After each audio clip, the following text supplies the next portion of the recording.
Hello student. Let's crack UPSC CSE के Hindi platform पर मैं शंकर झा आप लोगों का स्वागत करता हूं।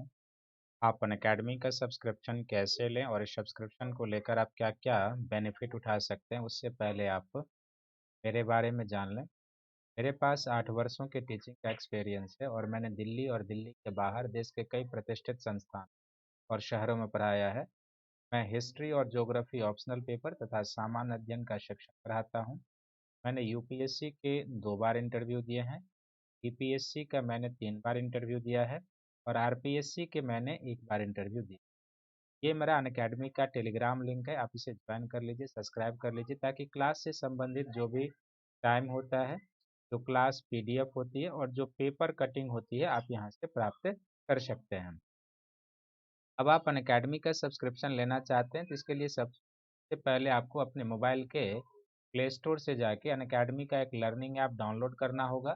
तब आप अनअकैडमी का सब्सक्रिप्शन और उसके प्रोग्राम का बेनिफिट उठा सकते हैं। जब आप अनअकैडमी का सब्सक्रिप्शन लेते हैं तो आपको क्या क्या बेनिफिट मिलता है। तो सबसे पहले इसमें आपको डेली लाइव क्लास मिलता है और इस लाइव क्लास में आप अपने एडुकेटर के साथ इंगेज होकर डिस्कशन करके क्वेश्चन पूछ के क्लास से संबंधित जो भी डाउट होता है आप उसको क्लियर कर लेते हैं। दूसरा, इसमें आपको लाइव टेस्ट और क्विज मिलता है और इस लाइव टेस्ट और क्विज में आपको डेली बेस के आधार पर पीटी और मेंस का टेस्ट दिया जाता है, जिसके माध्यम से आपको अपने प्रिपरेशन को जज करने का अवसर मिलता है। और टेस्ट की समाप्ति के बाद आपको एक विश्लेषणात्मक सेशन दिया जाता है, जिसमें आपको यह बताया जाता है कि आप पीटी के प्रश्नों को और किस प्रकार से मुख्य परीक्षा के प्रश्नों को हल करें। तीसरा, इसमें आपको एक स्ट्रक्चर कोर्स की प्राप्ति होती है, जिसके तहत एक निर्धारित समय में आपको यूपीएससी के पीटी और मेंस का सिलेबस कवर करा दिया जाता है। और चौथा, आप अनलिमिटेड एक्सेस को प्राप्त करते हैं, अर्थात आप भीड़ का हिस्सा नहीं बनते, देश के सबसे लार्जेस्ट ऑनलाइन एजुकेशन प्लेटफॉर्म से जुड़ जाते हैं, देश के टॉप एडुकेटर से मार्गदर्शन लेते हैं और अनअकैडमी के द्वारा चलाए गए मोर देन 15,000 से भी अधिक प्रकार के कोर्सेज जो यूपीएससी के पीटी, मेंस और इंटरव्यू गाइडलाइन प्रोग्राम से संबंधित है, आप उसका बेनिफिट उठाते हैं। अर्थात अनअकैडमी की एक सब्सक्रिप्शन से आप मल्टी बेनिफिट को प्राप्त करते हैं। अनअकैडमी के जीएस का 2 प्रकार का सब्सक्रिप्शन है, एक प्लस कोर्स का सब्सक्रिप्शन है और दूसरा आइकॉनिक सब्सक्रिप्शन है। तो प्लस कोर्स के 12 मंथ का जो सब्सक्रिप्शन है ये 49,500 का है और यहाँ पर यदि आप मेरा रेफरल कोड शंकर वाई प्रयोग करेंगे तो आप 10% डिस्काउंट प्राप्त करेंगे। तो 12 मंथ के प्लस कोर्स का सब्सक्रिप्शन आपको 44,550 में प्राप्त होगा। और यदि आप 24 मंथ के प्लस कोर्स का सब्सक्रिप्शन लेना चाहते हैं तो ये 72,000 का है। यहाँ भी आप मेरा रेफरल कोड शंकर वाई प्रयोग करेंगे तो आप 10% डिस्काउंट प्राप्त करेंगे। तो 24 मंथ के प्लस कोर्स का सब्सक्रिप्शन आपको 64,800 में प्राप्त हो जाएगा। जीएस का जो दूसरा सब्सक्रिप्शन है उसे आइकॉनिक सब्सक्रिप्शन कहते हैं। तो आइकॉनिक सब्सक्रिप्शन के 12 मंथ का जो सब्सक्रिप्शन है ये 69,500 का है और यहाँ पर भी यदि आप मेरा रेफरल कोड शंकर वाई प्रयोग करेंगे तो आप 10% डिस्काउंट प्राप्त करेंगे। तो 12 मंथ का आइकॉनिक सब्सक्रिप्शन आपको 62,550 में प्राप्त हो जाएगा। और यदि आप 24 मंथ का आइकॉनिक सब्सक्रिप्शन लेना चाहते हैं तो यह 1,07,000 का है और यहाँ पर भी यदि आप मेरा रेफरल कोड शंकर वाई प्रयोग करेंगे तो आप 10% डिस्काउंट प्राप्त करेंगे। तो 24 मंथ का आइकॉनिक सब्सक्रिप्शन आपको 96,300 में प्राप्त हो जाएगा। आइकॉनिक सब्सक्रिप्शन में आपको मिलता क्या है, डेली लाइव क्लास मिलता है, टेस्ट सीरीज मिलता है, अनलिमिटेड प्रैक्टिस मिलता है, स्ट्रक्चर शेड्यूल मिलता है। ये चारों चीज़ें आपको आइकॉनिक सब्सक्रिप्शन और प्लस कोर्स दोनों में मिलता है। तो आपके मन में आता होगा कि आइकॉनिक सब्सक्रिप्शन में एक्स्ट्रा क्या मिलता है। इसमें आपको पर्सनल कोच मिलता है, daily mains question answer writing, study planner और पर्सनल फीडबैक के आधार पर आपकी तैयारी कराई जाती है। इसके साथ साथ आप ऑप्शनल पेपर का भी अलग से सब्सक्रिप्शन ले सकते हैं। तो जब आप ऑप्शनल पेपर का 12 मंथ का सब्सक्रिप्शन लेते हैं तो यह 27,500 का है, लेकिन यहाँ पर यदि आप मेरा रेफरल कोड शंकर वाई प्रयोग करेंगे तो आप 10% डिस्काउंट प्राप्त करेंगे। तो 12 मंथ का जो प्लस कोर्स का सब्सक्रिप्शन है आपको 24,750 में प्राप्त हो जाएगा। और अनअकैडमी के द्वारा आपकी सुविधा को ध्यान में रखते हुए, आपके प्रिपरेशन को ध्यान में रखते हुए 2021, 2022 और 2023 के लिए कई सारे कोर्सेज की शुरुआत की गई है 18 जनवरी को। 18 जनवरी से प्रारंभ हुए इस कोर्सेज में आप अनअकैडमी का सब्सक्रिप्शन लेके प्लस कोर्स का या आइकॉनिक सब्सक्रिप्शन का आप अपने प्रिपरेशन को आगे बढ़ा सकते हैं और अपनी सफलता को सुनिश्चित कर सकते हैं। इसमें बैचेज हिंदी मीडियम में, इंग्लिश मीडियम में, बाइलिंगुअल और आप अपने टाइम की सुविधा के हिसाब से अनअकैडमी के प्लस कोर्स या आइकॉनिक सब्सक्रिप्शन लेकर आपने अपने प्रिपरेशन को आगे बढ़ा सकते हैं। और आपकी इकोनॉमिक सुविधा के लिए और अनअकैडमी के द्वारा क्या किया गया था, कम्बो पैक की शुरुआत की गई है, जिसमें अगर आप प्लस कोर्स ऑप्शनल पेपर और जीएस का आइकॉनिक सब्सक्रिप्शन लेते हैं तो 12 मंथ का ये जो सब्सक्रिप्शन है आपको 88,705 में, और 24 मंथ का जो ये सब्सक्रिप्शन है आपको 1,31,510 में। लेकिन यहाँ भी यदि आप मेरा रेफरल कोड शंकर वाईटी प्रयोग करेंगे तो आप 10% डिस्काउंट को प्राप्त कर जाएंगे। और यदि आप जीएस के भी प्लस कोर्स का और ऑप्शनल पेपर के भी प्लस कोर्स का सब्सक्रिप्शन लेते हैं तो यह 12 मंथ का जो है 70,103 का, और 24 मंथ का जो है आपको 99,680 रुपये में प्राप्त हो जाएगा। तो आप कम्बो पैक का प्रयोग करें, आपके लिए इकोनॉमिकली ये बेहतर है। और 25 जनवरी से अनअकैडमी के आइकॉनिक सब्सक्रिप्शन का जो प्राइस है वो हाइक करने वाला है, तो आप या आपके मित्रों में से यदि कोई भी अनअकैडमी के आइकॉनिक सब्सक्रिप्शन लेने का प्लान बना रहा है तो आप यथाशीघ्र ले लें, अन्यथा 2-3 दिनों के बाद जब ये अनअकैडमी का आइकॉनिक सब्सक्रिप्शन का प्राइस बढ़ेगा तो आपको बढ़े हुए सब्सक्रिप्शन पर लेना होगा। तो आइए एक बार सभी का आधुनिक भारत के लेक्चर नंबर 2 में आप लोगों का स्वागत है। और मैं उम्मीद करता हूं जो लेक्चर नंबर पहला मैंने जिस पर्पज से वो एक तरीके से स्ट्रैटेजी सेशन लिया था वो आपको अच्छा लगा होगा, आप उसको देखकर उसी हिसाब से अपने प्रिपरेशन को आगे बढ़ाएंगे। तो आज से हम लोग सिलेबस पर चलते हैं, और सिलेबस में जो मैंने कल आपको डीप एनालिसिस करके सिलेबस के बारे में बताया था, तो पहला जो टॉपिक है इसमें उत्तरवर्ती मुगल शासक, इसके बारे में आज हम लोग डिस्कशन करेंगे। तो सीधे आपको लिए चलता हूँ उत्तरवर्ती मुगल शासक के बारे में। और उत्तरवर्ती मुगल शासक के बारे में चलते हैं, क्या क्या आपको कैसे करना है नहीं करना है, तो ध्यान से देखिए। सबसे पहले देखिए कि जो उत्तरवर्ती मुगल शासक के संदर्भ में या जो भी आप यहाँ पढ़ेंगे तो यहाँ पर बेसिकली क्या है कि पीटी का सेक्शन ही है इसमें। मूल रूप से उत्तरवर्ती मुगल शासकों में मेंस का सेक्शन जनरली नहीं है, हाँ, लेकिन यहाँ पर कुछ जहाँ पर मान लीजिए कि 20 शब्द वाले मेंस में प्रश्न आते हैं, जैसे आरपीएससी में 15-20 शब्द वाले आते हैं, एमपीपीसीएस में 30 शब्द वाले प्रश्न पूछे जाते हैं, तो वहाँ पर क्या हो सकता है कि इस सेक्शन से प्रश्न आ सकता है कि जैसे कि ठेकेदारी प्रथा की चर्चा होगी तो ठेकेदारी प्रथा क्या था, इस तरीके का जो भी टॉपिक आएगा छोटे छोटे प्रश्न, तो वो जागीरदारी संकट के बारे में यदि चर्चा होती है तो ये तो जागीरदारी संकट वैसे काफी डीप स्टडी का चीज है, लेकिन यहाँ पर पारिभाषिक शब्द पर इसके पूछा जा सकता है तो आप इसको लिखेंगे। और कुल मिलाकर यहाँ पर यदि मेंस का प्रश्न बनेगा तो मेंस का प्रश्न यहाँ पर एक ही बन सकता है कि उत्तरवर्ती मुगलों के समय या 18वीं शताब्दी के भारत की जो सामाजिक आर्थिक दशा थी वो कैसी थी, वो यहाँ पर प्रश्न बनेगा। राजनीतिक जीवन पर यहाँ पर प्रश्न नहीं बनेगा, लेकिन पीटी में यहाँ से कई सारे प्रश्न बनते हैं।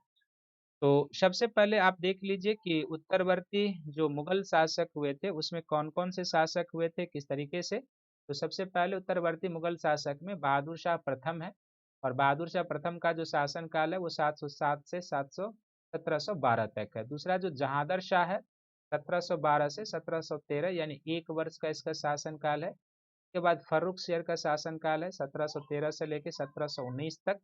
फिर रफ़ी उद दरजार का शासन काल है, और रफ़ी उद दरजात और मोहम्मद शाह रंगीला के बीच में एक और शासक है जिसको हम लोग रफ़ी उद दौला कहते हैं। रफ़ी उद दौला का भी एक शासन काल आता है इन दोनों के बीच में, दोनों ही बहुत ही अल्पकाल का 3 महीने 4 महीने का शासक है। फिर मोहम्मद शाह रंगीला का शासन काल है जो 1719 से लेकर 1748 तक। इसी के शासन काल में क्या होता है कि नादिर शाह का भारत पर आक्रमण होता है, जिसको ईरान का नादिर शाह का आक्रमण, जिसको ईरान का नेपोलियन भी कहा जाता है, उसका आक्रमण होता है। तो इसके बारे में हम लोग डिटेल से चर्चा करेंगे। इसी के समय में करनाल का युद्ध होता है जो मुगल बादशाह और नादिर शाह के सैनिक के बीच होता है। और करनाल का युद्ध जो होता है ये 1739 में, इसके समय के प्रमुख घटना में जिक्र करेंगे इसको। फिर उसके बाद अहमद शाह का शासन काल है जो 1748 से 1754। आलमगीर द्वितीय 54 से 59। फिर शाह आलम द्वितीय 59 से लेके 1806 तक। अकबर द्वितीय 1806 से 1837। और बहादुर शाह 1837 से 1857 तक। ये आपको रटना नहीं है बैठ के। कभी कभी एग्जाम में क्या होता है कि क्रोनोलॉजी वाले प्रश्न आ जाते हैं कि उत्तरवर्ती मुगल शासक को क्रम में सजाइए, पहले कौन पहले कौन। थोड़ा सा याद रखेंगे तो आपके लिए बेहतर होगा कि पहले बहादुर शाह है, फिर जहांदर शाह है, फिर फर्रुख सियर है, फिर रफीउद्दरजात है, फिर रफीउद्दौला है, फिर मोहम्मद शाह है, फिर अहमद शाह है, फिर आलमगीर द्वितीय, फिर शाह आलम द्वितीय, फिर अकबर द्वितीय और फिर अंतिम मुगल बादशाह बहादुर शाह द्वितीय। अब हमें क्या है कि इन प्रमुख शासकों के शासन काल में जो प्रमुख घटनाक्रम, राजनीतिक घटनाक्रम खासकर हुई है, चाहे वो राजनीतिक जीवन से हो या फिर आत्मिक घटनाक्रम हुई हो, सामाजिक घटनाक्रम हुई हो, सांस्कृतिक घटनाक्रम हुई हो, उसके बारे में हमें क्रमिक रूप से जानना है। तो आइए सबसे पहले हम आपको लिए चलते हैं कि औरंगजेब के समय में क्या स्थिति थी और वहीं से लिंक करते हुए हम आपको आगे बढ़ते हैं। औरंगजेब औरंगजेब के अंतिम समय की स्थिति। तो औरंगजेब के अंतिम समय की स्थिति, चूंकि घटनाओं को आप कोरिलेट कर सकें, एक दूसरे से लिंक कर लें, इसलिए मैं यहाँ पर आ गया हूँ। तो औरंगजेब के अंतिम समय की क्या स्थिति थी, तो सबसे पहले आप ये जान लीजिए कि 3 मार्च 1707 को औरंगजेब की मृत्यु होती है। 3 मार्च 1707 को औरंगजेब की मृत्यु होती है। और जब 3 मार्च 1707 को औरंगजेब की मृत्यु होती है, ठीक उस समय औरंगजेब की मृत्यु के समय मुगल साम्राज्य में 21 सूबे थे, 21 प्रांत थे। इस समय सबसे अधिक सूबे शाहजहां के समय था, क्योंकि शाहजहां के समय में कभी भी यदि आपसे पूछा जाता है कि किस मुगल शासक के समय सर्वाधिक मुगल सूबे थे, तो वो शाहजहां हो जाएगा, क्योंकि इसके समय में 22 सूबे थे। कंधार भी कुछ समय तक मुगलों के अधीन रहा था, बल्ख पर इसने अधिकार कर लिया था। तो 21 सूबे थे। ये जो 21 सूबे थे, इसमें एक पश्चिम भारत यानी कि अफगानिस्तान में था। और अफगानिस्तान में जो एक सूबा था वो बेसिकली कौन था औरंगजेब के समय में, वो काबुल का सूबा था। तो एक सूबा यहाँ उत्तर भारत में औरंगजेब के समय में क्या था, उत्तर भारत में औरंगजेब के समय में 14 सूबे थे। 14 का नाम लिखना कोई उचित नहीं है। और दक्षिण भारत में इस समय क्या थे, औरंगजेब के समय में दक्षिण भारत में बेसिकली मुगलों के अधीन 6 सूबे थे। मुगलों के अधीन 6 सूबे। इन 6 सूबों का नाम जान लेना श्रेयस्कर होगा। जैसे एक जो सूबा था वह था औरंगाबाद, जहां पर औरंगजेब की मृत्यु भी हुई थी। दूसरा जो यहाँ का सूबा था वो औरंगजेब के समय में वो बरार का सूबा था। तीसरा इस समय जो औरंगजेब के समय में सूबा था वो बीदर का सूबा था। बीदर के बाद एक खानदेश का सूबा था। और खानदेश के बाद एक और सूबा था, वो था हैदराबाद का सूबा। तो इस समय ये स्थिति थी औरंगजेब के मृत्यु के समय मुगल साम्राज्य की। लेकिन औरंगजेब को का जब अंतिम समय आ रहा था, तो अब इसके 3 पुत्र थे, जिसमें एक का नाम था, इसके 3 पुत्र थे जिसमें एक का नाम था मुअज्जम, एक का नाम मुअज्जम था, दूसरे का नाम आजम था और तीसरे का जो नाम था वह काम बख्श था। ये औरंगजेब के 3 पुत्र थे। तो औरंगजेब ने क्या किया था कि चूंकि मुगल साम्राज्य में उत्तराधिकार के लिए औरंगजेब ने भी युद्ध किया था, उससे पहले भी इसकी परंपरा, तो अपने पुत्रों के बीच संभावित उत्तराधिकार के युद्ध को टालने के उद्देश्य से औरंगजेब के द्वारा संभावित उसको दिखाई दे रहा था कि इनके पुत्रों के बीच साम्राज्य के लिए उत्तराधिकार का युद्ध हो सकता है। तो संभावित उत्तराधिकार का युद्ध टालने के लिए इसने एक वसीयतनामा बना दिया था। टालने के लिए एक वसीयतनामा बना दिया था के लिए एक वसीयतनामा बना दिया था, ताकि इनके पुत्रों के बीच युद्ध ना हो। इस वसीयतनामे के अनुसार क्या था कि जो इसका बड़ा बेटा मुअज्जम था, जो आगे चलकर बहादुर शाह भी बनता है, तो बड़ा बेटा जो इसका मुअज्जम था,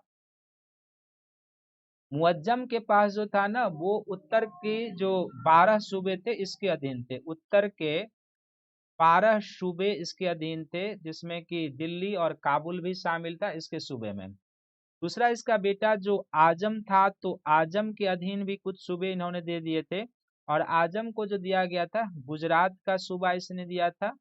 गुजरात के साथ आगरा का सूबा इसने इसको दिया था।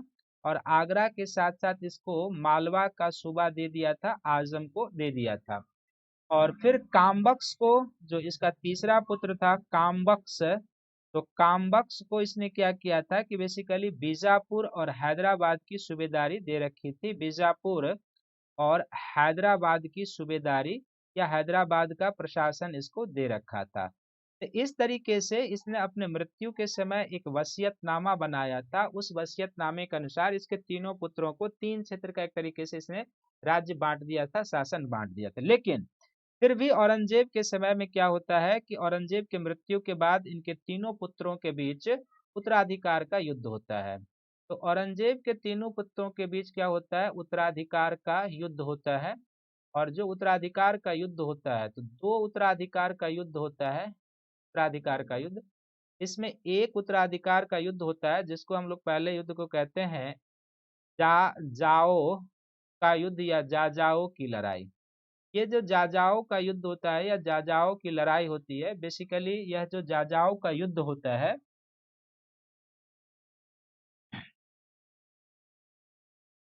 यह युद्ध जो होता है 18 जून 1708 को होता है। 18 जून 1708 को यह युद्ध होता है।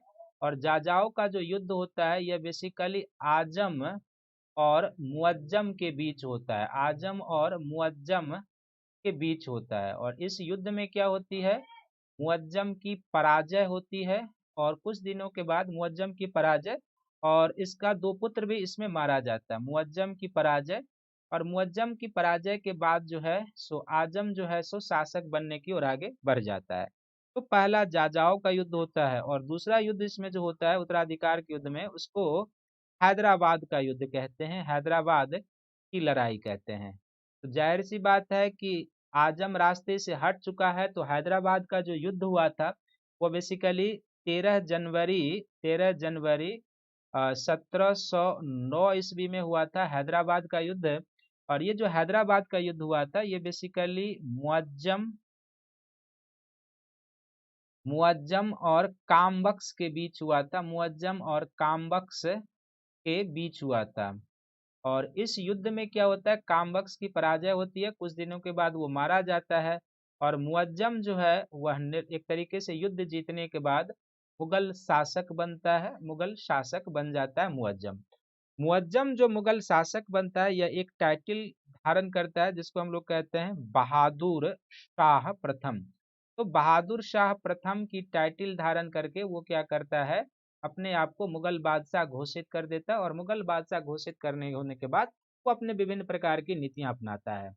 तो पहली स्थिति क्या थी, औरंगजेब के मृत्यु के समय क्या स्थिति थी, ये आपको ध्यान में रखना है। जो मैंने आपको बताया है कि किस तरीके से प्रांत थे, क्या उसने वसीयतनामा किसको क्या दिया था।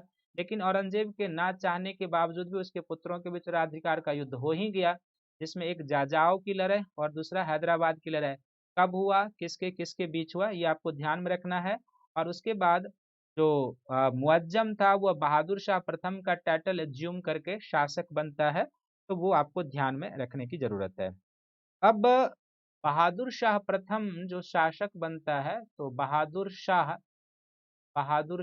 प्रथम कब से कब तक इसका शासन काल है ये तो आपने पहले ही देख लिया है। तो बहादुर शाह प्रथम का जो शासन काल हो जाएगा वो 1707 से लेके बेसिकली कब तक का हो जाएगा, 1712 ईस्वी तक का शासन काल हो जाएगा। यानी कि लगभग 5 वर्षों का इसका शासन काल है।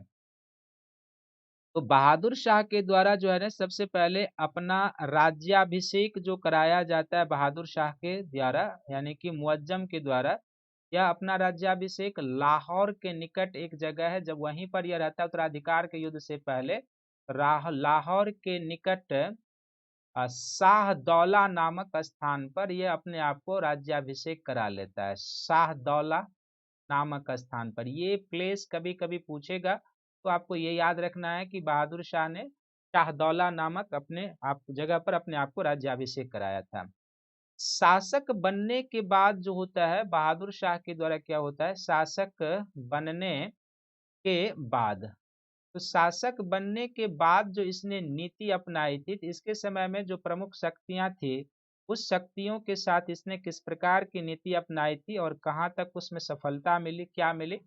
तो इसके समय की जो एक प्रमुख शक्ति हो जाएगी वो हो जाएंगे राजपूत। कुछ राजपूत सरदारों को तो इसने उत्तराधिकार के युद्ध में अपने समय मिला लिया था, जिसमें हारा वंशीय शासक हो जाएंगे, उनको मिला लिया था। लेकिन 2 प्रमुख शासक, जिसमें एक मेवाड़ का शासक जिसके साथ औरंगजेब के समय से ही संबंध कटु थे, और दूसरा जो मारवाड़ के शासक जिसको लेकर औरंगजेब का संघर्ष चल ही रहा था वो।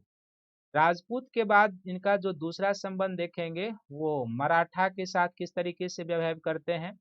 मराठा के बाद जो सिख हैं तो सिख के साथ इसका कैसे बिहेव होता है। सिख के बाद जो जाट है, जाट के साथ कैसे बिहेव होता है। जाट के बाद जो एक छत्रसाल था, तो छत्रसाल के साथ इसका किस तरीके से बिहेव होता है। इस तरीके से इसको देखना है हम। तो राज्याभिषेक के बाद सबसे पहले क्या होता है कि यह जो राजपूत शासक मेवाड़ और मारवाड़ के साथ जो संघर्ष चला रहा था औरंगजेब के समय में, इस मामले में भी इसने पहले सक्रिय नीति अपनाया। सक्रिय नीति कहने का अर्थ है इसने कोशिश की पहले चरण में कि मेवाड़ और मारवाड़ के शासक को जो है सो मान्यता ना दी जाए, और उसके साथ जो है सो एक तरीके से इन्होंने क्या किया कि वहां पर एक सैनिक छावनी भी बनाता है, अभियान का प्रयास करता है। लेकिन जब मेवाड़ और मारवाड़ का विद्रोह देखता है तो फिर वो क्या करता है कि उस सक्रिय नीति को त्याग देता है, और एक तरीके से राजपूतों के साथ इसने क्या किया, मेल मिलाप की नीति अपना ली। मेल मिलाप की नीति का पालन कर लिया, मेल मिलाप की नीति पर चल बैठे। मराठा जो उस समय औरंगजेब के किले में कैद था, तो मराठों के साथ भी इसने क्या किया कि साहू और उसकी माता, साहू एवं उसकी माता को किले से कैद से मुक्त कर दिया। साहू एवं उसकी माता को मुक्त कर देता है। साहू एवं उसकी माता जो औरंगजेब के समय से ही बंद था उसको मुक्त कर देता है, लेकिन साहू को विधिवत राजा नहीं मानते हैं। साहू को विधिवत राजा नहीं मानता है, केवल मुक्त कर देता है, साहू को विधिवत राजा नहीं मानता है। और ना ही मराठों को दक्कन का चौथ और सरदेशमुखी का अधिकार देता है, ना ही चौथ और सरदेशमुखी का अधिकार देता है। मुक्त तो कर देता है, ना तो साहू को विधिवत राजा मानता है और ना ही दक्कन के चौथमुखी और सरदेशमुखी देता है, दोनों में से कोई नहीं देता है। इसके पीछे बहादुर शाह की नीति यह काम कर रही थी कि चूंकि अब मराठा साम्राज्य के दावेदार, जब तक ये लोग बंद थे तो मराठा साम्राज्य के दावेदार कौन हो चुके थे, ताराबाई हो चुकी थी, और ताराबाई अपने अल्पवयस्क पुत्र की संरक्षिका के रूप में शासन कर रही थी। तो यहाँ पर बहादुर शाह ने एक कूटनीतिक चाल चली थी, और वो कूटनीतिक चाल यह था कि यदि वो साहू को मराठों का विधिवत राजा मान लेता तो फिर क्या होता कि साहू की शक्ति बढ़ जाती और ताराबाई के साथ इसका संघर्ष नहीं होता। उसने क्या किया, जानबूझकर उसको मुक्त कर दिया, साहू को और उसकी माता को। दक्कन में चौथ और सरदेशमुखी नहीं दिया ताकि इसकी आर्थिक स्थिति समृद्ध ना हो। आर्थिक स्थिति समृद्ध हो जाती तो फिर वो सैनिक शक्ति मजबूत कर लेता, इसलिए चौथ और सरदेशमुखी का अधिकार नहीं दिया। और विधिवत राजा यदि मान लेता तो फिर मराठों का जो संघर्ष हुआ आगे चलकर साहू और ताराबाई के बीच, वो भी नहीं होता। तो इस कुल मिलाकर उसने क्या किया कि मराठे आपस में लड़े, यानी कि साहू और ताराबाई पेशवा पद के लिए लड़े, और लड़कर अपने में वो आंतरिक शक्ति, अपने आंतरिक झगड़ों के लड़ाई के कारण उनकी शक्ति कमजोर हो, ये यहाँ पर बहादुर शाह की चाल थी, और इसीलिए उसने उसको छोड़ दिया था। बहादुर शाह के समय में जो सिख थे वो गुरु गोविंद सिंह थे, और गुरु गोविंद सिंह के साथ जो था ना बहादुर शाह का सौहार्दपूर्ण संबंध था। गुरु गोविंद के साथ इनका सौहार्दपूर्ण संबंध था, साथ सौहार्दपूर्ण संबंध था। और ना केवल सौहार्दपूर्ण संबंध था, बल्कि गुरु गोविंद सिंह ने एक तरीके से आप देखेंगे तो उत्तराधिकार के युद्ध में बादशाह का सहयोग किया था। उत्तराधिकार उत्तराधिकार के युद्ध में इन्होंने सहयोग किया था। युद्ध में सहयोग किया था, किसका सहयोग किया था, तो बहादुर शाह का सहयोग किया था। और उत्तराधिकार के युद्ध में सहयोग के साथ साथ दक्षिण का जो कुछ अभियान हुआ था इसके समय, तो दक्षिण अभियान में भी गुरु ने बहादुर शाह का साथ दिया था, दक्षिण अभियान में साथ दिया था। और इससे प्रसन्न होकर बहादुर शाह प्रथम ने गुरु गोविंद सिंह को 5,000 के सवार का मनसब दिया था, 5,000 सवार का मनसब दिया था। तो यहाँ तक क्या था कि गुरु गोविंद सिंह के समय तक क्या था कि सिखों का मुगलों के साथ, खासकर बहादुर शाह के साथ अच्छे संबंध थे, क्योंकि उसने उत्तराधिकार के युद्ध में गुरु ने साथ दिया था, दक्षिण अभियानों में बादशाह की मदद की थी, और बादशाह ने इन्हीं सब से खुश होकर गुरु गोविंद सिंह को 5,000 सवार का मनसब प्रदान किया था, और उनसे मेल मिलाप की नीति अपना लेते हैं। लेकिन 1708 में जब गुरु गोविंद सिंह की मृत्यु होती है, तो इसको थोड़ा सा हम आगे बढ़ाते हैं, अगले पेज पर लिए चलते हैं। 1708 में क्या होता है? 1708 में गुरु गोविंद सिंह की मृत्यु होती है। गुरु गोविंद सिंह की मृत्यु होती है। गुरु गोविंद सिंह की मृत्यु। और जब गुरु गोविंद सिंह की मृत्यु होती है, तो गुरु गोविंद सिंह की मृत्यु के बाद बादशाह गुरु का पद तो समाप्त हो जाता है, लेकिन इनके उत्तराधिकार के रूप में आ जाते हैं बंदा बहादुर। गुरु गोविंद सिंह के उत्तराधिकार के रूप में कौन आ जाते हैं? बंदा बहादुर आ जाते हैं। और बंदा बहादुर ने क्या किया था? मुगल विरोध की नीति अपना ली थी। बंदा बहादुर के द्वारा क्या हुआ था? एक तरीके से मुगल विरोध की नीति इसने अपना ली थी, बंदा बहादुर ने। और मुगल विरोध की नीति अपनाने के कारण क्या हुआ कि जब सिखों का नेतृत्व तो बंदा के हाथ में आ गया, जिसको बंदा बहादुर ने अपने आप को सच्चा बादशाह भी घोषित कर लिया था। एक तरीके से इसने अपने आप को सच्चा बादशाह घोषित कर लिया था बंदा बहादुर। ये पूछा जा सकता है किसने अपने आप को सच्चा बादशाह घोषित किया था? बंदा बहादुर ने। और बंदा बहादुर ने एक और काम किया था, जो उसने क्या किया था कि सरहिंद के गवर्नर नजीर खां की हत्या कर दी थी। सरहिंद के मुगल गवर्नर, सरहिंद के मुगल गवर्नर, सरहिंद के मुगल गवर्नर नजीर खां की हत्या कर दी थी। नजीर खां की हत्या। तो इसी के कारण क्या था कि बंदा बहादुर के समय से मुगलों का और सिखों का कटु संबंध हो गया। और इसके बाद गुरु गोविंद सिंह के बाद यहाँ पर बहादुर शाह प्रथम ने भी क्या किया कि सिखों के प्रति दमन की नीति को अपनाया। सिखों के प्रति दमन की नीति पर चलते हैं। बंदा बहादुर को पकड़ने का प्रयास किया जाता है, लेकिन ये इनके पकड़ में नहीं आते बंदा बहादुर, और ये भाग जाते हैं कहाँ पर? तो गुरु गोविंद सिंह के द्वारा हिमालय के तराई क्षेत्र में एक लोहगढ़ के किले का निर्माण किया गया रहता है। तो लोहगढ़ के किले में छुप जाते हैं। जब मुगलों के द्वारा लोहगढ़ के किले में चले जाते हैं या छुप जाते हैं, जब मुगलों के द्वारा लोहगढ़ पर अभियान किया जाता है तो वहां से भी भाग जाते हैं। कुल मिलाकर बंदा बहादुर और बहादुर शाह प्रथम का संघर्ष चलता रहा। बंदा बहादुर मुगलों के पकड़ में नहीं आए, ये ध्यान में आप रखेंगे। तो सिख के साथ इनके गुरु गोविंद सिंह के समय तक अच्छे संबंध रहे थे, लेकिन उसके बाद इनका संबंध अच्छा नहीं रहा था। बाकी जो दो शक्तियां उस समय की ओर थी, जाट और छत्रसाल, जो एक बुंदेला सरदार था, तो इन दोनों के साथ, जाट के साथ भी क्या था कि जाट लीडर जो उस समय का चूड़ामन था बहादुर शाह प्रथम के समय में, तो चूड़ामन के साथ इसने मेल मिलाप और सहयोग की नीति, चूड़ामन के साथ सहयोग और मैत्री की नीति अपनाई। चूड़ामन के साथ सहयोग और मैत्री की नीति। और इसी तरीके से छत्रसाल के साथ भी, जो बुंदेला सरदार था, बुंदेला सरदार ये कौन था आगे और क्लियर होगा। बुंदेला सरदार छत्रसाल, छत्रसाल के साथ भी मैत्री संबंध के साथ भी मैत्री संबंध अपनाता है।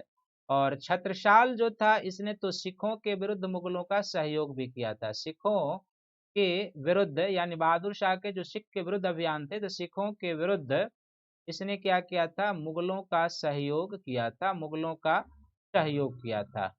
तो इस तरीके से बहादुर शाह के कुल मिलाकर आपको यह ध्यान में रखना है कि बहादुर शाह ने कुछ कूटनीतिक उपायों का सहारा लिया था।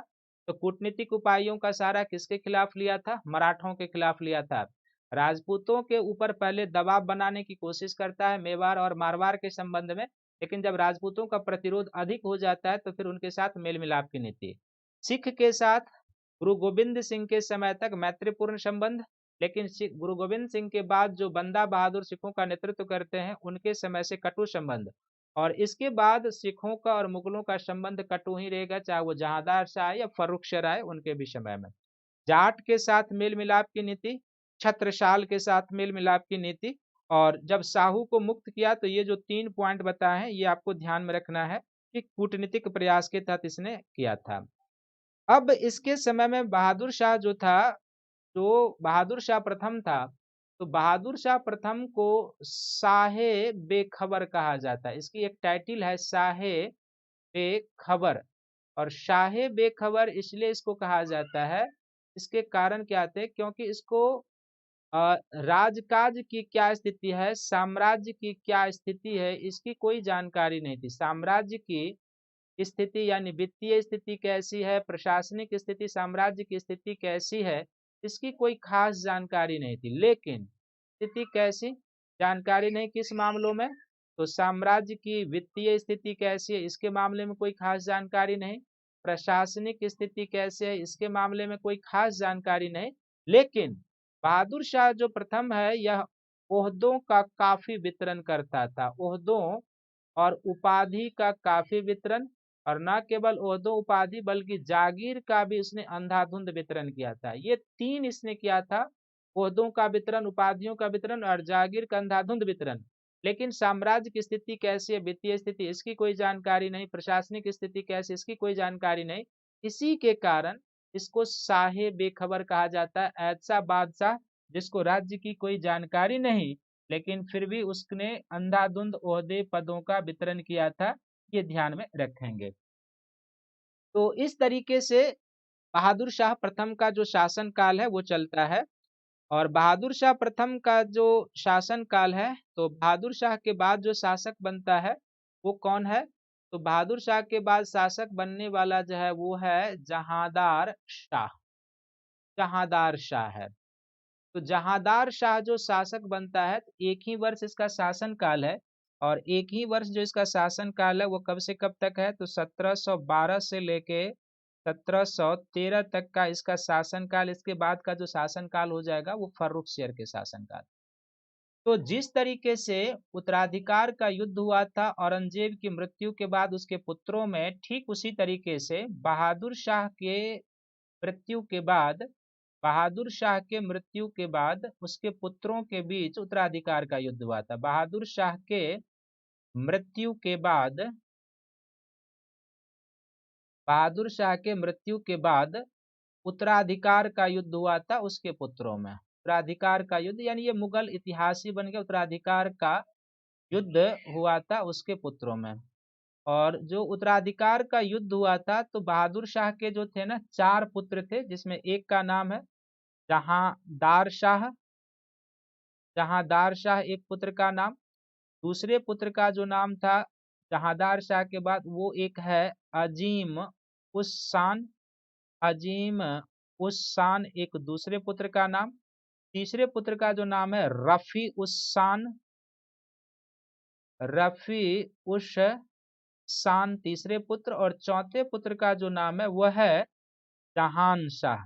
जहान शाह। इन चारों पुत्रों के बीच क्या होता है, उत्तराधिकार का युद्ध होता है। और फाइनल इसमें क्या होता है कि जुल्फिकार खां की सहायता से, जुल्फिकार खां, जुल्फिकार खां की सहायता से जहांदार शाह बादशाह बनने में सफल होता है। जुल्फिकार खां की सहायता से बादशाह बनने में सफल होता है, बादशाह बनने में सफल, बादशाह बनने में सफल हो जाता है ये। तो जहांदार शाह जो बादशाह बनने में सफल होता है, तो यहाँ से उत्तराधिकार के युद्ध में एक नई प्रवृत्ति आपको दिखाई देती है। उत्तराधिकार के युद्ध में एक नई प्रवृत्ति का समावेश हो जाता है और वो आगे कंटिन्यू बना रहेगा। नई प्रवृत्ति का उत्तराधिकार के युद्ध में क्या समावेश हो जाता है, तो इससे पहले यानी कि बहादुर शाह प्रथम के पुत्रों से पहले, चाहे औरंगजेब के पुत्रों के बीच भी क्यों ना हुआ हो, तो बहादुर शाह प्रथम के पुत्रों से पहले जब भी उत्तराधिकार का युद्ध हुआ था, तो वह शहजादों के बीच होता था। शहजादों के बीच जब भी पहले युद्ध होता था, तो शहजादों के बीच, और प्रमुख अमीर इनकी सहायता करते थे। प्रमुख अमीर अपने हिसाब से, प्रमुख अमीर अपने हिसाब से इनकी सहायता करते थे, अपने हिसाब से इनकी सहायता करते थे। जैसे आपने देखा होगा कि जब शाहजहां के मृत्यु के समय उसके पुत्रों के बीच उत्तराधिकार का युद्ध हुआ था, यानी कि जब वो बीमार पड़ा था, तो आपने देखा होगा कि जसवंत सिंह जैसे जो अमीर थे उन्होंने दारा का साथ दिया था। तो शहजादे लड़ते थे, प्रमुख अमीर उनकी सहायता करते थे। लेकिन इस समय जो उत्तराधिकार के मामले में नवीन तत्व आया, वह नवीन तत्व क्या आया कि अमीर अब अपने हिसाब से शासक बनाने लगे। अमीर शासक बनाने में निर्णायक भूमिका निभाने लगे। अमीर निर्णायक भूमिका में आ गए। पहले जो सहयोग करते थे बादशाह का, अमीर निर्णायक भूमिका में आ गए यहाँ पर, और ये जो यहाँ पर आ गए ये कंटिन्यू चलता रहेगा। आगे आप देखेंगे फर्रुखसियर जहांदार शाह को अपदस्थ करेगा और 4-5 शासक को, फर्रुखसियर को बनाएगा, रफीउद्दर्जात को बनाएगा, रफीउद्दौला को बनाएगा, मोहम्मद शाह रंगीला को बनाएगा। तो अमीर निर्णायक भूमिका में आ गए और जो शहजादे थे वो गौण रूप में हो गए। तो अमीर निर्णायक भूमिका में आ गए। जैसे आपने यहाँ पर देखा भी है कि जुल्फिकार खां की सहायता से जहांदार शाह शासक बनता है, और इनके चारों पुत्रों के बीच जो उत्तराधिकार का लंबा संघर्ष चलता है उतना वर्णन करने की कोई जरूरत नहीं है। इसी के कारण क्या होता है कि बहादुर शाह का जो शब होता है, बहादुर शाह का शब काफी लंबे समय तक, बहादुर शाह का शव काफी लंबे समय तक दफनाया नहीं जाता है, क्योंकि सभी पुत्र राजगद्दी प्राप्त करने के लिए युद्ध में संघर्षरत थे। लेकिन कुल मिला के इसके बाद क्या होता है कि जहांदार शाह जो है वो शासक बन जाता है, और जहांदार शाह जब शासक बनता है तो एक शासक के रूप में क्या क्या करता है और किस तरीके से वो काम करता है वो आप ध्यान से देखिए। तो नेक्स्ट हो जाएगा जहांदार शाह एक शासक के रूप में। जहांदार शाह एक शासक के रूप में।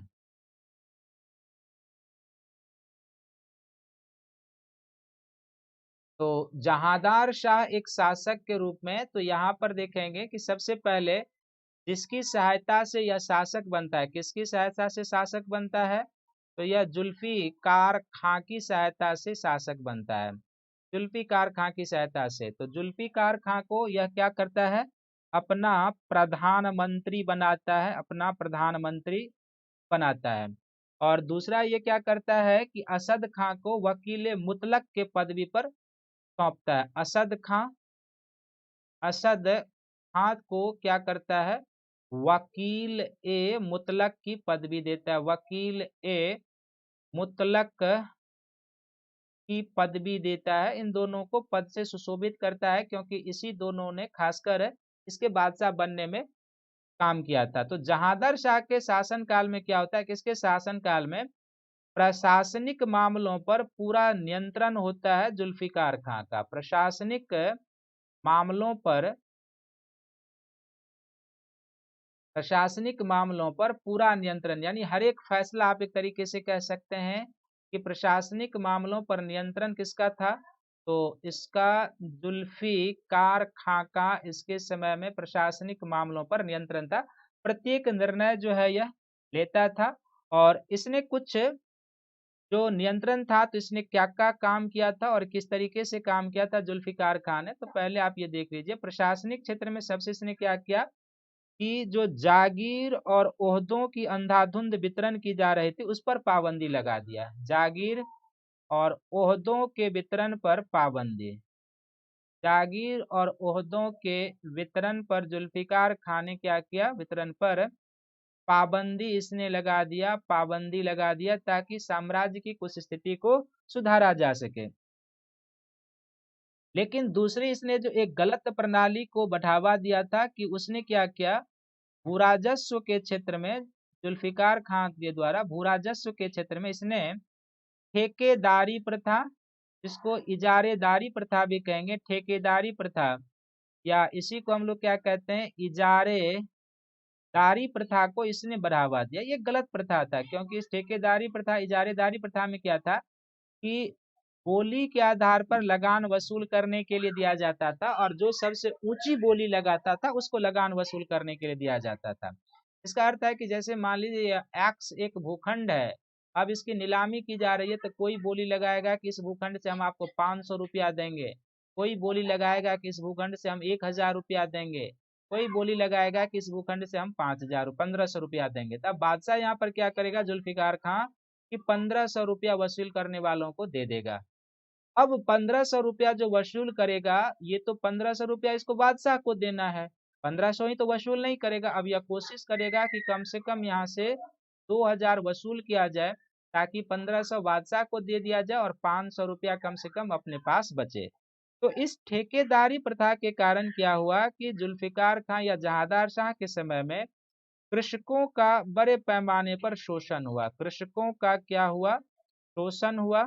और कृषकों का शोषण हुआ, इसके कारण इनका क्या हुआ? उत्पीड़न बढ़ गया। जो ठेकेदार थे उन्होंने करना शुरू किया, और कृषकों के उत्पीड़न होने के कारण क्या हुआ कि इसके समय बड़े पैमाने पर कृषकों का स्थानांतरण हुआ, इनका पलायन भी होने लगा, कृषकों का स्थानांतरण। और इसका प्रभाव क्या हुआ कि साम्राज्य की वित्तीय स्थिति और खराब होती गई। साम्राज्य की वित्तीय स्थिति और खराब होती गई। साम्राज्य की वित्तीय स्थिति खराब होती गई इसके शासनकाल में, ये ध्यान में रखेंगे। ये तो इसके प्रशासनिक कार्य के हो गए जो जहांगीर शाह के समय में इसने किया था। लेकिन अब जो बहादुर शाह ने जिस नीति को आगे बढ़ाया था, बहादुर शाह ने किस नीति को आगे बढ़ाया था? तो प्रत्येक शासक के साथ जो इसने नीति को आगे बढ़ाया था, तो जहांगीर शाह के समय, जहांगीर शाह के समय नीति, जहांगीर शाह के समय नीति क्या थी? तो कुल मिलाकर सिखों को छोड़कर इसने भी सभी के साथ सहयोग और मैत्री की नीति अपनाई। पहला पॉइंट तो यही याद रखेंगे कॉन्सेप्ट के रूप में कि कुल मिलाकर जहांगीर शाह के समय में भी कुल मिलाकर सिखों को छोड़कर शेष के साथ, सिखों को छोड़कर शेष शक्तियों के साथ, शेष कौन थे अभी चर्चा होगी, शेष के साथ सहयोग और मैत्री की नीति, शेष के साथ सहयोग और मैत्री की नीति पर बल दिया। सहयोग और मैत्री की नीति। और इस सहयोग और मैत्री की नीति के साथ सबसे पहले राजपूत, तो राजपूत में कौन? जो दो असंतुष्ट रियासतें थी, इसके साथ इन्होंने संबंधों को बेहतर करने का प्रयास किया। इसके साथ इन्होंने संबंधों को क्या बेहतर करने का प्रयास किया?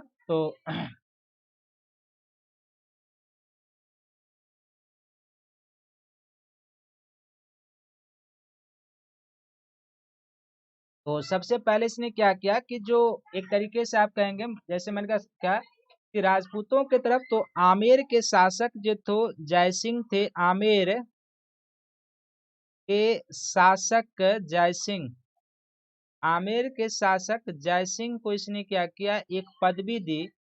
और आमेर के शासक जयसिंह को इसने क्या किया? पदवी दी। और ना केवल पदवी दी, उनको क्या क्या? मिर्जा राजा सबाई की पदवी दी। मिर्जा राजा सबाई की पदवी, इसीलिए इनको सबाई जयसिंह कहते हैं। मिर्जा राजा सबाई की पदवी जयसिंह को, और इनको मालवा की सूबेदारी भी दी। जो पहले से ये लोग मांग कर रहे थे, मालवा की सूबेदारी देकर इनसे मैत्री संबंध स्थापित कर लिया जहांगीर शाह ने। और इसी तरीके से जो दूसरे राजपूत रियासत थे मारवाड़ के, तो मारवाड़ के अजीत सिंह को भी इसने क्या किया? मारवाड़ के अजीत सिंह, मारवाड़ के अजीत सिंह के साथ इन्होंने क्या किया कि इनको महाराजा की उपाधि दी। की उपाधि महाराजा की उपाधि दी। और महाराजा की उपाधि देकर इनको जो है गुजरात का शासक नियुक्त कर दिया। गुजरात का शासक नियुक्त कर दिया। तो इस तरीके से जो प्रमुख असंतुष्ट राजपूत रियासतें थी उस समय, आमेर के शासक जयसिंह को मिर्जा राजा सबाई की पदवी और मालवा की सूबेदारी, और मारवाड़ के शासक अजीत सिंह को महाराजा की उपाधि और गुजरात का शासक नियुक्त करके इनको अपना मैत्री संबंध बना लिया। दूसरा जो इस समय की शक्तियां थी जिसमें सिख हो जाएंगे, तो सिख के साथ इसने भी दमनकारी नीति को अपनाया। सिखों के साथ इसने भी क्या किया? दमनकारी नीति को अपनाया, दमनकारी नीति को अपनाया था। और ना केवल सिखों के साथ दमनकारी नीति को अपनाया, बल्कि इसने क्या किया था कि जो जाट थे, जाटों के साथ भी मैत्री संबंध, जाट के साथ मैत्री संबंध, बुंदेला सरदार जो छत्रसाल था, इनके साथ भी इसका मैत्री संबंध, छत्रसाल। और मराठों के साथ इसने फिर से एक बार संबंध परिभाषित करने का प्रयास किया। तो मराठों के साथ इसने कहा कि आपको दक्कन के चौथ और सरदेशमुखी का अधिकार दिया जाएगा। दक्कन के 6 प्रांतों का, दक्कन के चौथ इसके शासनकाल में दक्कन का चौथे प्रांत का याद रखेंगे, दक्कन के चौथ एंड सरदेशमुखी जो उसने नहीं दिया था बहादुर शाह ने, दक्कन के चौथ और सरदेशमुखी आपको दिए जाएंगे, लेकिन इसकी वसूली जो करेगा वो मुगल गवर्नर करेंगे। इसकी वसूली मुगल गवर्नर करके आपको दे देंगे, इस शर्त पर इसने दी थी मराठों को दक्कन के चौथ और सरदेशमुखी का अधिकार। तो इस तरीके से इसके शासन काल में कुल जो प्रशासन की नीति थी वो ध्यान में रखना है। राजपूतों के साथ इसकी कैसी नीति थी, वो सिख के प्रति इसने भी दमनकारी नीति, जाटों के साथ मैत्री संबंध, छत्रसाल के साथ भी सहयोग मैत्री, मराठों के साथ भी सहयोग और मैत्री, और मराठों को दक्कन के 6 प्रांतों के चौथ और सरदेशमुखी इस शर्त पर देने के लिए तैयार हुआ था कि इसकी वसूली करेंगे मुगल गवर्नर, मुगल अधिकारी, और वसूल करके आपको दे देंगे, क्योंकि मराठों का ये नेचर था कि वसूलने के क्रम में वो लूटपाट भी क्या करते थे, तो इसलिए इसने ऐसा किया था, ये ध्यान में रखेंगे। अब इसके शासन काल में क्या है ना कि जो जहांदार शाह है, तो इसका जो है सो कहा जाता है कि इसकी एक टाइटल थी जिसको लंपट मूर्ख कहा जाता है। जहांदार शाह को लंपट लंपट मूर्ख कहा जाता है, इसको लंपट मूर्ख। और लाल कुंवर नामक वेश्या के साथ भी इसका संबंध था, लाल कुंवर नामक वेश्या के साथ भी इसका संबंध था। तो ये कभी कभी फैक्चुअल में स्टेट पीसीएस में आ जाएगा कि किस मुगल बादशाह को साहे बेखबर, तो बहादुर शाह प्रथम, किस मुगल बादशाह को लंपट मूर्ख, तो जहांदर शाह, इस तरीके से। और किस मुगल बादशाह का संबंध लाल कुंवर नामक वेश्या के साथ था, तो वो क्या हो जाएगा, जहांदर शाह के साथ हो जाएगा। नेक्स्ट, जहांदर शाह के बाद जो शासक बनते हैं वो कौन बनते हैं, तो तीसरा जो मुगल शासक बनता है वो फर्रुखसियर शासक बनता है, फर्रुखसियर शासक बनता है। और फर्रुखसियर का जो शासन काल है वो 1713 से लेके जो 1719 तक का शासन काल है, वो फर्रुखसियर का शासन काल है। तो फर्रुखसियर जो बेसिकली शासक बना था, बेसिकली यह किसके सहयोग से शासक बना था, तो फर्रुखसियर जो उसके बाद, जैसे कि आप ये याद रखेंगे कि जैसे बहादुर शाह प्रथम के पुत्रों के बीच उत्तराधिकार का युद्ध हुआ था, इस तरीके से जहांदर शाह के बीच पुत्रों के बीच उत्तराधिकार हुआ था, फिर से यहाँ पर उत्तराधिकार का युद्ध होता है। और उत्तराधिकार के युद्ध में क्या होता है, या जो आप कह सकते हैं एक तरीके से कि जहांदार शाह को पराजित किया जाता है, और सैयद बंधु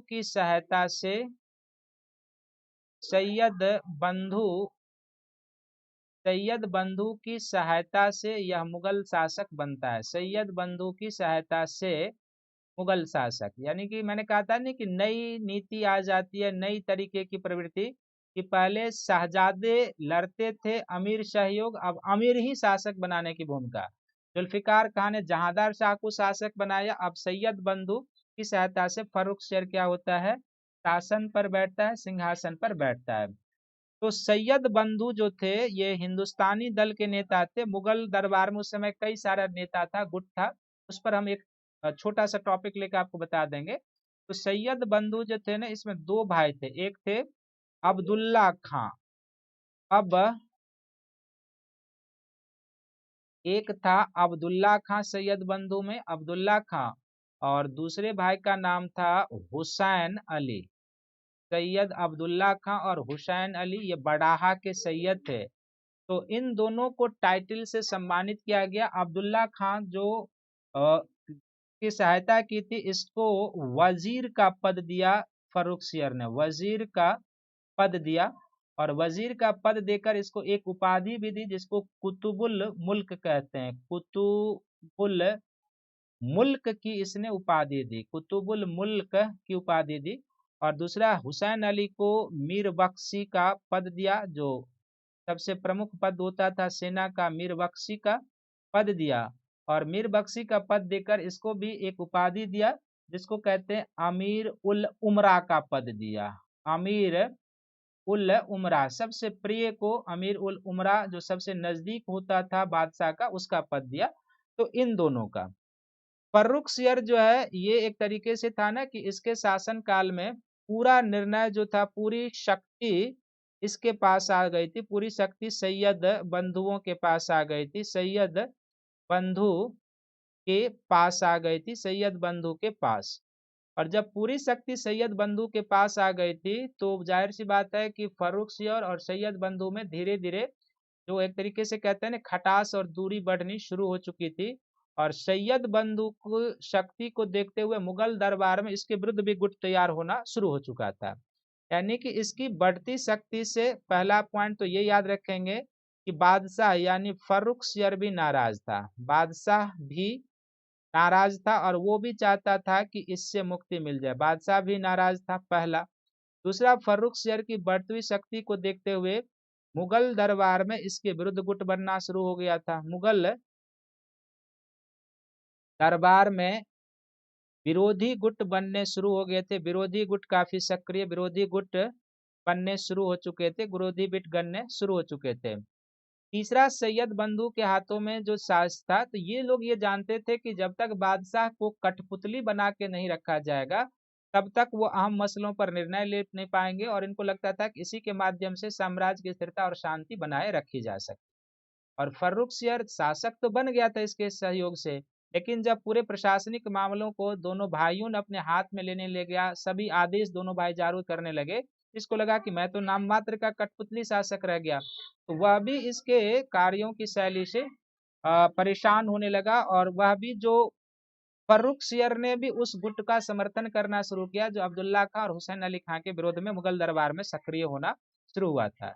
लेकिन सैयद बंधु के यानी फर्रुखसियर के शासन काल में जो कुछ प्रमुख चीजें हैं जो आपको याद रखनी है वो यह है कि फर्रुखसियर के शासन काल में जजिया कर को समाप्त कर दिया गया, जजिया कर को समाप्त किया गया। हालांकि फाइनल जो जजिया कर समाप्त होता है मोहम्मद शाह के शासन काल में, फिर बीच में लगता है इसके समय में तीर्थ यात्रा कर को पूरी तरीके से समाप्त कर दिया गया, तीर्थ यात्रा कर समाप्त कर दिया गया, तीर्थ यात्रा कर को समाप्त। इसके बाद तीर्थ यात्रा कर का हमें कहीं जिक्र नहीं मिलता है, ये ध्यान में रखेंगे।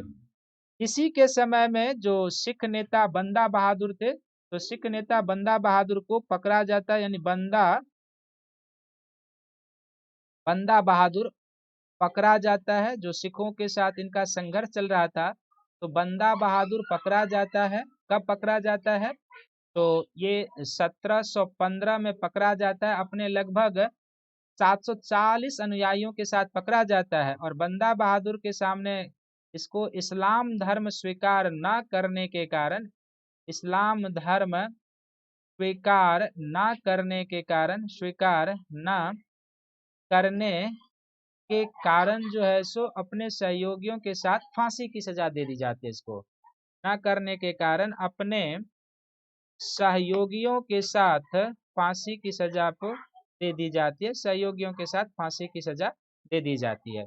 तो 3-4 पॉइंट याद रखेंगे कि अब्दुल्ला खां को वजीर का पद दिया था इसने, और एक कुतुबुल मुल्क की पद भी, हुसैन अली को मीर बख्शी का पद दिया था, अमीर उल उमरा का पद भी। और फिर कैसे बादशाह भी इससे कैसे इसको हटाना चाहता था, मुगल दरबार में इसके विरुद्ध कैसे विरोधी गुट बन रहे थे जिसमें निजामुल मुल्क, इंकलीज खां, सब हैदर जंग, सब इसके विरोधी हो जाएंगे। फिर इसी के समय में जजिया कर को समाप्त कर दिया गया, तीर्थ यात्रा कर। और बंदा बहादुर जो सिखों का नेतृत्व कर रहा था 1715 में पकड़ा जाता, इस्लाम धर्म स्वीकार करने न करने के कारण अपने सहयोगियों के साथ फांसी पर चढ़ा दिया जाता है। फर्रुखसियर के समय में जो एक और चीजें आपको याद रखनी है, जो आगे भी आपको सबसे महत्वपूर्ण घटनाओं के रूप में आपको याद रखना है, तो फर्रुखसियर के समय में और आपको क्या याद रखना है?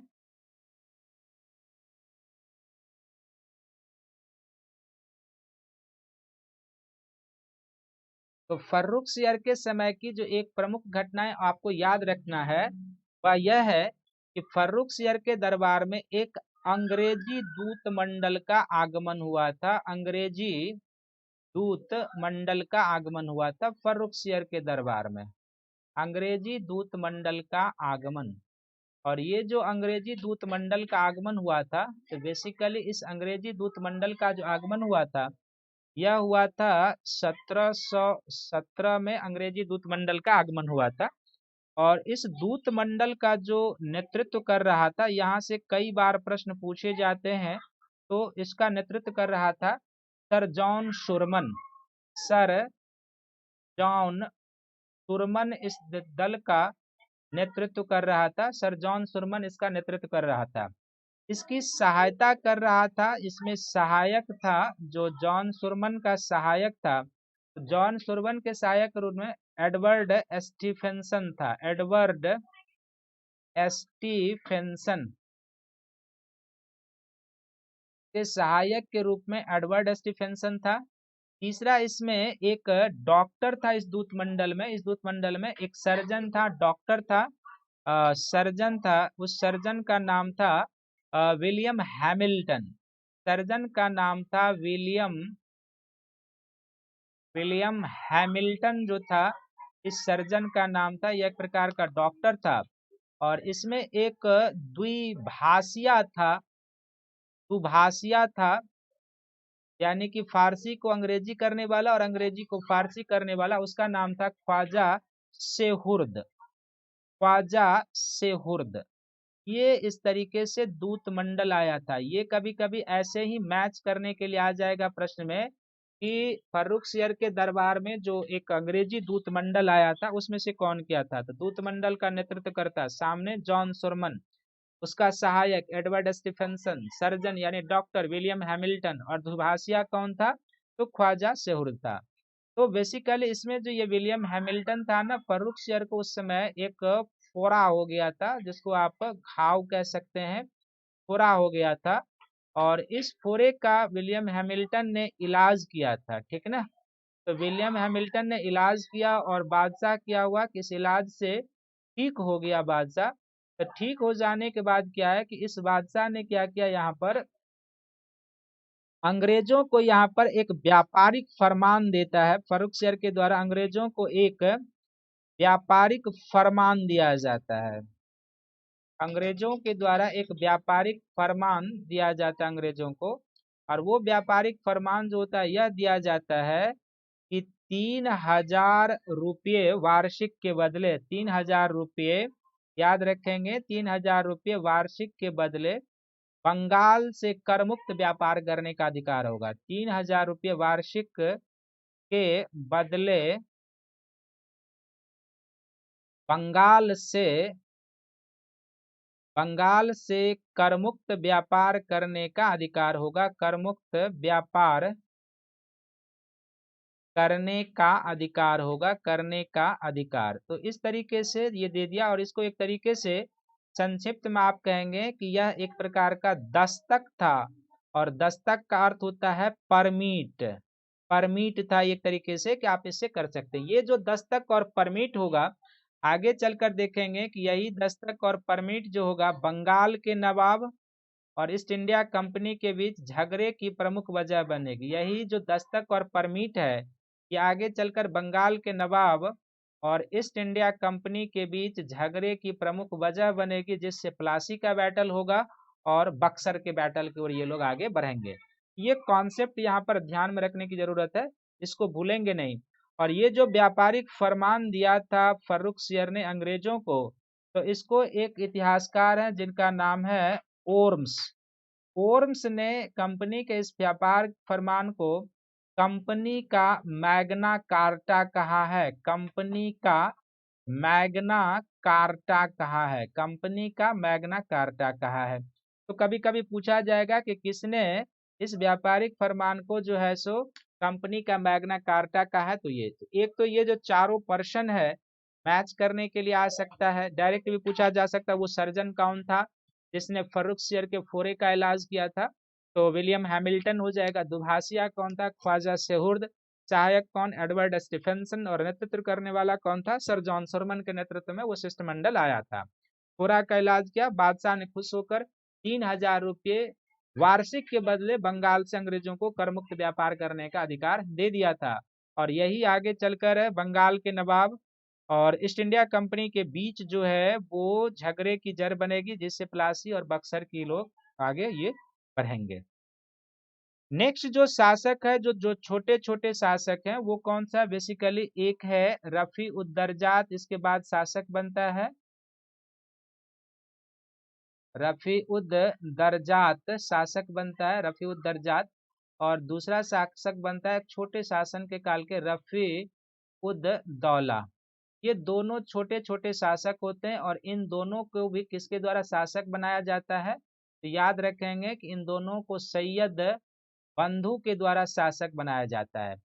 सैयद बंधु और फर्रुखसियर के बीच क्या होता है ना, काफी तनाव बढ़ने लगता है। तो एक ऐसे समय में क्या होता है कि तनाव बढ़ता है, तो सैयद बंधु के विरोधी सरदार भी सक्रिय हो रहे थे। तो सैयद बंधु क्या करता है कि दिल्ली में इसकी स्थिति मजबूत रहे, दिल्ली में अपनी स्थिति मजबूत करने के लिए, दिल्ली में अपनी स्थिति मजबूत करने के लिए, दिल्ली में अपनी स्थिति मजबूत करने के लिए मराठों के साथ एक समझौता करता है। मजबूत करने के लिए मराठों के साथ एक समझौता करता है, मराठों के साथ समझौता करता है। तो मराठों के साथ जो समझौता होता है, इसके बदले में क्या होता है कि मराठों के साथ जो समझौता होता है तो लगभग 15,000 की पदाती सेना जो है मराठा देने के लिए तैयार होता है। इसके पीछे कूटनीतिक यही था कि जो बादशाह, जो फर्रुखसियर के विरुद्ध बादशाह भी जो षड्यंत्र में शामिल था, एक तरीके से इसको हटाना चाहता था, जो विरोधी गुट था, और विरोधी गुट जो सक्रिय हो रहा था सैयद बंधु के विरुद्ध, तो उसको दबाव में रखने के लिए इसने मराठों के साथ समझौता किया था कि मराठे हमारे फेवर में रहेंगे तो फिर हम दिल्ली में हमारी स्थिति मजबूत रहेगी। और धीरे धीरे क्या होता है कि जब फर्रुखसियर और सैयद बंधु के बीच तनाव बढ़ते जाता है, तो फर्रुखसियर की गला दबाकर हत्या कर दी जाती है इन सैयद बंधुओं के द्वारा। और उसके बाद दो छोटे छोटे शासक अल्प समय के लिए 3 महीने 4 महीने के लिए रफीउद्दर्जात और रफीउद्दौला को शासक बनाया जाता है। और रफीउद्दर्जात का जो शासन काल है वो बहुत ही 4 महीने का शासन काल है, और दोनों की लगभग क्षय रोग पेचिश रोग से मृत्यु हो जाती है, क्षय रोग से मृत्यु हो जाती है। इसके बाद जो चौथा शासक बनाया जाता है फर्रुखसियर के द्वारा, सैयद बंधु के द्वारा। सैयद बंधु जिस गुट के थे, उस गुट के मैंने पहले ही बोल दिया है कि मुगल दरबार में जो गुट था, ईरानी गुट था, तिरानी गुट था, अफगानी गुट था और हिंदुस्तानी गुट था। इन सभी गुट का लीडर कौन था, कौन कौन थे, सब पर चर्चा करेंगे एक सेक्शन में लेके। तो अगला जो शासक बनाया जाता है सैयद बंधुओं के द्वारा, वह कौन है? तो वह है मोहम्मद शाह, मोहम्मद शाह। और मोहम्मद शाह के साथ एक टाइटिल लगा हुआ, जिस टाइटिल का नाम है रंगीला। तो मोहम्मद शाह रंगीला जो है, इन दो छोटे छोटे शासकों के बाद मुगल बादशाह बनाया जाता है। और इसका जो शासन काल है कुछ लंबा चलता है, 1719 से लेके 1748 ईस्वी तक जो है मोहम्मद शाह रंगीला का शासन होता है। ये जो था मोहम्मद शाह जो था ना, इसका नाम जो है रोशन अख्तर भी था, इसका नाम रोशन अख्तर था, रोशन अख्तर इसका नाम था। और मोहम्मद शाह के नाम से ये बादशाह बना था। और रोशन अख्तर नाम था। तो ये जहान शाह जो था, जो पहले आप पढ़ चुके हैं, जहान शाह का पुत्र था ये, जहान शाह का पुत्र था, जिसको सैयद बंधु के द्वारा रफीउद्दौला के बाद शासक बनाया जाता है। मोहम्मद शाह के समय की जो प्रमुख घटनाएं हैं, वो क्या क्या प्रमुख घटनाएं हैं, वो आपको ध्यान में रखने की जरूरत है। मोहम्मद शाह के समय की प्रमुख घटनाएं, तो मोहम्मद शाह के समय की जो सबसे प्रमुख घटनाएं थी, इसके समय में कई स्वतंत्र राज्यों का अस्तित्व आता है, कई राज्य की स्थापना होती है, कई स्वतंत्र राज्य की स्थापना होती है। और उसमें जो कई स्वतंत्र राज्य की स्थापना होती है, उसमें एक हैदराबाद राज्य की स्थापना होती है। और हैदराबाद राज्य की जो स्थापना होती है वो निजामुल मुल्क के द्वारा की जाती है। निजामुल मुल्क असफ जाह कहते हैं इसको, असफ जाह। असफ जाह की टाइटल इसको मोहम्मद शाह ने ही दी थी। तो निजामुल मुल्क असफ जाह के द्वारा हैदराबाद। इसी के समय में बंगाल भी एक स्वतंत्र प्रांत, स्वतंत्र राज्य के रूप में आ जाता है। मुर्शीद कुली खां के द्वारा जो है एक स्वतंत्र राज्य की स्थापना कर ली जाती है, मुर्शीद कुली खां के द्वारा। इसी के समय में अवध भी एक स्वतंत्र राज्य के रूप में आ जाता है। ये तीन उत्तराधिकार वाले राज्य हुए। अवध, इसके संस्थापक हो जाते हैं सआदत खां, इसके संस्थापक।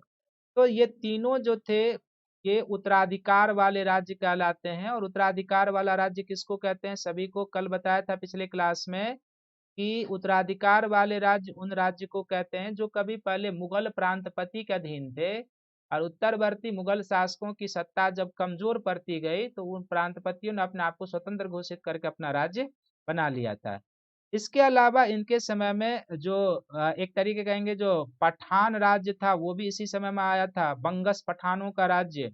और रोहेला का जो राज्य था बुंदेलखंड के क्षेत्र में, रोहेला राज्य भी इसी समय अस्तित्व में आया था। तो सभी राज्यों का उदय जो हुआ था वो मोहम्मद शाह के शासन काल में ही हुआ था, ये ध्यान में रखेंगे। फिर इसी के शासन काल में, जिसका हम अलग से भी जिक्र करेंगे, इसके शासन काल की एक अन्य प्रमुख घटनाएं हो जाएगी कि 1739 ईस्वी में क्या होता है कि नादिर शाह का आक्रमण होता है। नादिर शाह का आक्रमण, और नादिर शाह का जो आक्रमण होता है 1739 ईस्वी में, तो करनाल का युद्ध होता है। करनाल का युद्ध, और करनाल के युद्ध में क्या होता है कि मुगल बादशाह की पराजय होती है, बादशाह की पराजय होती है। इस पूरी घटनाक्रम को हम आगे एक अलग सेक्शन में, जिसमें हम ले लेंगे उत्तरवर्ती मुगलों के काल में आक्रमण, उसमें करनाल का युद्ध का और अहमद शाह अब्दाली के जितने भी आक्रमण हुए थे सबके ऊपर एक एक करके हम आपको बताएंगे। लेकिन अभी मोहम्मद शाह के समय की जो प्रमुख घटनाएं हैं वो आप उसको ध्यान से देख लीजिए। तो ये तो सभी राज्य हो गए। करनाल का जो युद्ध हुआ था वो हो गया। इसके समय की जो अन्य एक प्रमुख घटनाएं हो जाएगी वह ये हो जाएगी कि मोहम्मद शाह के शासन काल में ही सैयद बंधु का अंत हुआ था। सैयद बंधु का अंत हुआ था, सैयद बंधु का अंत। तो भारतीय इतिहास में राजा बनाने वाले, किंग मेकर, राजा बनाने वाले के नाम से जाने जाते हैं, राजा बनाने वाले किंग मेकर के नाम से। तो सैयद बंधु का अंत होता है इसके शासनकाल। बेसिकली पहले ही बताया था कि सैयद बंधु विरोधी गुट जो है वो सक्रिय होते जा रहा था, और बेसिकली इसके विरुद्ध जो दरबार में षड्यंत्र रचा जा रहा था तो उसमें बादशाह भी था, क्योंकि जो मोहम्मद शाह था वो भी इससे नाराज चल रहा था। तो सबसे पहले जो मृत्यु होती है वो 8 अक्टूबर 8 अक्टूबर 1720 ईस्वी को क्या होता है कि हैदर बेग के द्वारा, ये नाम याद रखेंगे, 8 अक्टूबर 1720 को हैदर बेग के द्वारा सबसे पहले हत्या कर दी जाती है। हैदर बेग के द्वारा छुरा घोप कर हुसैन अली की हत्या कर दी जाती है। हुसैन अली की हत्या कर दी जाती है। छुरा घोप कर हुसैन अली की हत्या कर दी जाती है। और जब हुसैन अली की हत्या कर दी जाती है तो जाहिर सी बात है कि जो बड़ा भाई अब्दुल्ला खां था वह भी एक बड़ा सेना लेकर चढ़ाई करता है। लेकिन 13 नवंबर 1720 को वह भी पकड़ा जाता है। 13 नवंबर 1720 को हसनपुर नामक स्थान पर वो हरा दिया जाता है। हसनपुर के युद्ध में पराजित कर दिया जाता है। हसनपुर के युद्ध में पराजित, हसनपुर के युद्ध में कौन पराजित हो जाता है? तो हुसैन अली तो मारा ही गया था, इसका जो बड़ा भाई था अब्दुल्ला खां यहाँ पर पराजित हो जाता है। अब्दुल्ला खां पराजित हो जाता है। और जब अब्दुल्ला खां पराजित हो जाता है तो फिर क्या होता है कि इसको जेल में डाल दिया जाता है। और 1722 ईस्वी में 1722 ईस्वी में विष देकर अब्दुल्ला खां को मार दिया जाता है। विष देकर अब्दुल्ला खां को क्या कर दिया जाता है? मार दिया जाता है। तो इस तरीके से क्या होता है कि दोनों भाइयों का अंत, जो फर्रुखसियर को शासक बनाया था, जिसने रफीउद्दर्जात को शासक बनाया था, जिसने रफीउद्दौला को शासक बनाया था, जिसने मोहम्मद शाह को भी शासक बनाया था, सभी चार शासक को बनाने वाले को इस समय दरबारी षड्यंत्र में मिलकर दोनों को मार दिया जाता है। तो ये ध्यान में रखना है। फिर नेक्स्ट जो प्रशासन के क्षेत्र में क्या था, तो प्रशासन के क्षेत्र में प्रशासन के क्षेत्र में क्या था कि इसने मोहम्मद शाह ने कुछ समय के लिए निजामुल मुल्क को अपना वजीर बनाया था। निजामुल मुल्क को वजीर बनाया था, मुल्क को वजीर बनाया था। और जब इसने निजामुल मुल्क को वजीर बनाया था तो इसने बिखरते प्रशासन को और बिखरते साम्राज्य को, कहते हैं कि बिखरते प्रशासन और बिखरते साम्राज्य को संभालने की इसने जरूर कोशिश की थी। इसने राज्य के वित्तीय स्थिति को सुधारने का प्रयास किया था।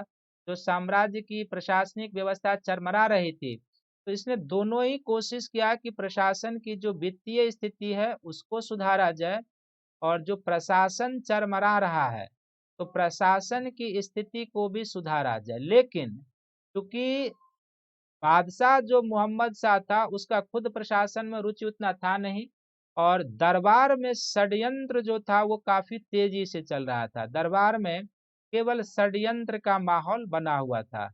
तो इस षड्यंत्र के माहौल, और जब उसने देख लिया कि बादशाह की भी सुधार में कोई इच्छा नहीं है, तो वह क्या करता है कि वजीर के पद से त्यागपत्र देकर दक्षिण चला जाता है प्रशासन चलाने के लिए, और दक्षिण में जाकर वो हैदराबाद राज्य की नींव डाल लेता है। निजाम के दक्षिण विस्थापन यानी निजाम के दक्षिण जाने की जो प्रक्रिया है वो कहा जाता है कि साम्राज्य के निष्ठा भी उसके साथ प्रस्थान कर गई।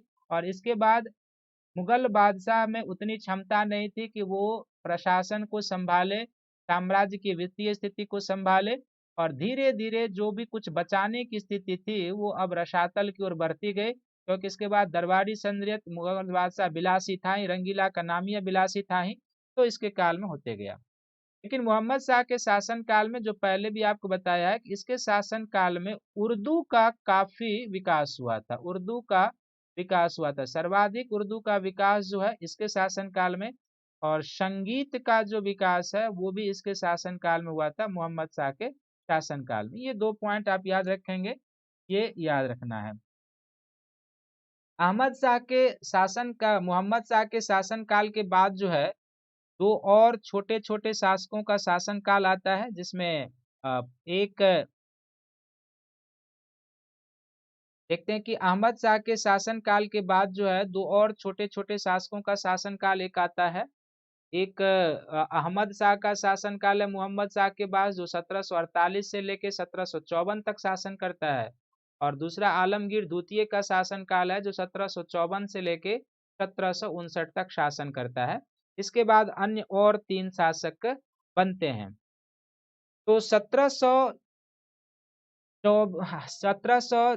एक तरीके से आप देख रहे हैं कि 1748 से लेके 1754 तक जो अहमद शाह का शासन काल है, तो अहमद शाह के शासन काल में कुछ खास घटनाएं नहीं घटी है जो आपको बताने लायक हो। इनके समय में भी मुगल प्रशासन जो है सो पूरी दरबारी षड्यंत्र का शिकार था, और उस समय जो है सो मुगल शासक, चूंकि इसी के समय में अहमद शाह अब्दाली का आक्रमण होना शुरू हो चुका था, तो पूरी प्रक्रिया जो है सो एक तरीके से अराजक राजनीतिक स्थिति थी।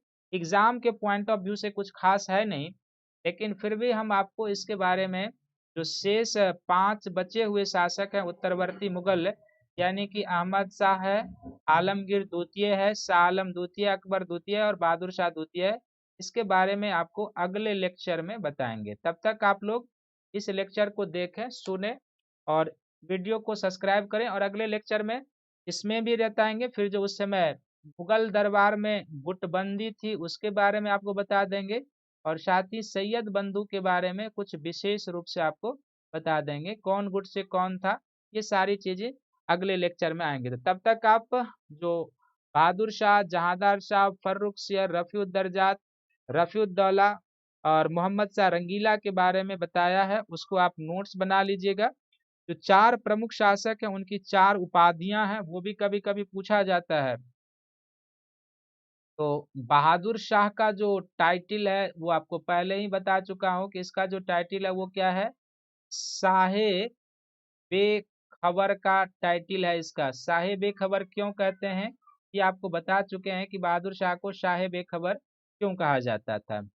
दूसरा जो शासक जहांदार शाह, तो जहांदार शाह को किस नाम से जाना जाता था, तो जहांदार शाह को लंपट मूर्ख कहा जाता था, जहांदार शाह को लंपट मूर्ख। और फर्रुखसियर जो था, तो फर्रुखसियर को घृणित कायर के नाम से जाना जाता है, फर्रुखसियर को घृणित कायर।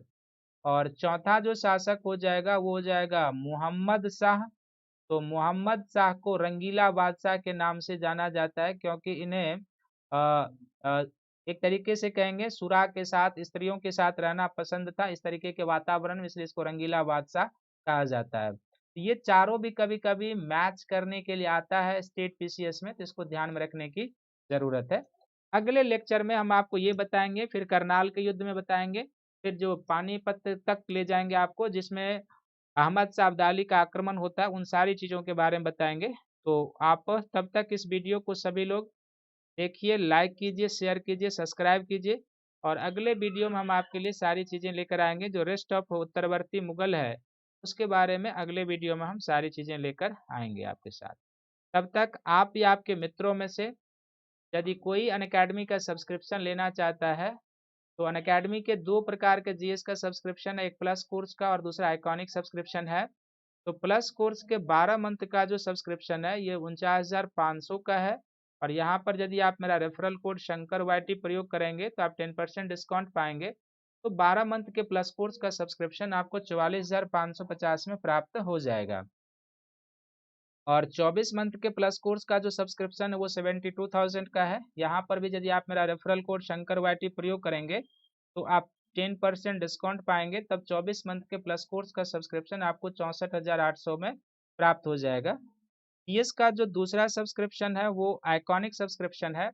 तो आइकॉनिक सब्सक्रिप्शन के 12 मंथ का जो सब्सक्रिप्शन है वह 69,500 का है। अगर आप रेफरल कोड शंकर वाईटी प्रयोग करेंगे तो 10% डिस्काउंट प्राप्त करेंगे। तो 12 मंथ का आइकॉनिक सब्सक्रिप्शन आपको 62,550 में प्राप्त हो जाएगा। और यदि आप 24 मंथ का आइकॉनिक सब्सक्रिप्शन लेना चाहते हैं तो यह 1,07,000 का है। यहाँ पर भी यदि आप मेरा रेफरल कोड शंकर वाईटी प्रयोग करेंगे तो आप 10% बेनिफिट प्राप्त करेंगे। तो 24 मंथ का आइकॉनिक सब्सक्रिप्शन 96,300 में आपको प्राप्त हो जाएगा। आइकॉनिक सब्सक्रिप्शन में आपको मिलता क्या है, तो डेली लाइव क्लास मिलता है, टेस्ट सीरीज, अनलिमिटेड प्रैक्टिस और स्ट्रक्चर शेड्यूल। ये चारों चीजें आपको आइकॉनिक सब्सक्रिप्शन और प्लस कोर्स दोनों में मिलता है। तो फिर आप कहेंगे आइकॉनिक सब्सक्रिप्शन प्लस कोर्स से कैसे अलग और क्या एक्स्ट्रा मिलता है। तो आइकॉनिक सब्सक्रिप्शन में आपको पर्सनल कोच मिलता है, daily mains question answer practice, study planner और पर्सनल फीडबैक दिया जाता है।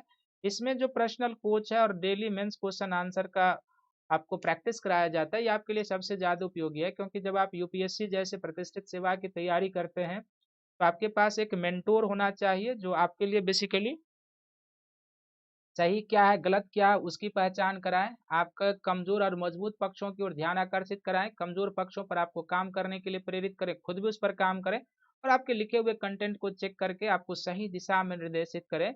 इसके लिए आइकॉनिक सब्सक्रिप्शन बेहतर है, क्योंकि ऐसा मार्गदर्शन, ऐसा मेंटोरशिप आपको आइकॉनिक सब्सक्रिप्शन में ही मिलता है। और जैसे आपको पहले ही बता चुका हूं कि 25 जनवरी से आइकॉनिक सब्सक्रिप्शन का जो प्राइस है वो हाइक करने वाला है। आप या आपके मित्रों में से जो भी कोई अनअकैडमी का आइकॉनिक सब्सक्रिप्शन लेना चाहता है वो 25 जनवरी से पहले ले लें, मेरा रेफरल कोड यूज़ करें तो 10% डिस्काउंट मिल जाएगा।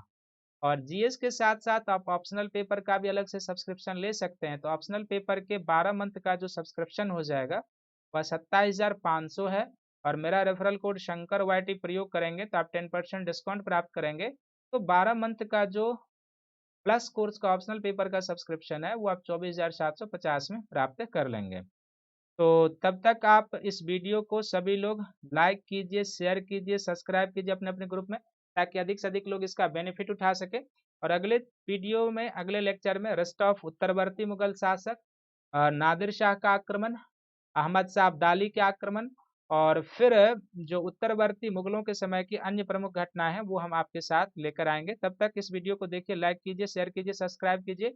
और बेसिकली ये फैक्चुअल सेक्शन है पूरा उत्तरवर्ती मुगल। मैंने पहले ही बताया कि यहाँ पर मेंस का सेक्शन बनता नहीं है, केवल और केवल पीटी के लिए, उसी हिसाब से फैक्ट आपको यहाँ पर थोड़ा सा ध्यान में रखने की जरूरत है।